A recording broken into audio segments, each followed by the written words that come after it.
अस्सलाम वालेकुम। आप देख रहे हैं वर्ल्ड उर्दू न्यूज़। खबर शामिल करते हैं पंजाब से। मोहम्मद उस्मान उस लहजे की रिपोर्ट के मुताबिक गवर्नर पंजाब सरदार सलीम हैदर खान से पंजाब के मुख्तलिफ अजला से ताल्लुक़ रखने वाले तलबा के वफ्द की मुलाकात। इस मौका पर PSF के इंफॉर्मेशन सेक्रेटरी सिफ्त हसन और मेंबर पंजाब एग्जीक्यूटिव एहसन रिजवी मौजूद थे। तलबा ने गवर्नर पंजाब को मसाइल से आगाह किया। जिला शेखपुरा में यूनिवर्सिटी के क़याम समेत मुख्तलिफ मसाइल से आगाह किया।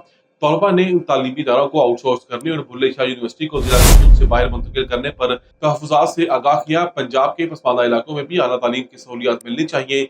सरदार सलीम हैदर खान ने मज़ीद कहा कि नौजवान नस्ल मुल्क का मुस्तकबिल है। बिलावल भुट्टो मुल्क के नौजवानों की उम्मीद है। गवर्नर पंजाब ने तलबा को यौम आज़ादी के हवाले से भरपूर तैयारियां करने की हिदायत जारी कर दी। गवर्नर पंजाब ने गवर्नर हाउस को हकीकी मायनों में अवाम के लिए खोला है। तलबा का कहना था कि गवर्नर पंजाब की तलबा को मसाइल का हल पर हर मुमकिन ताउन की दहानी।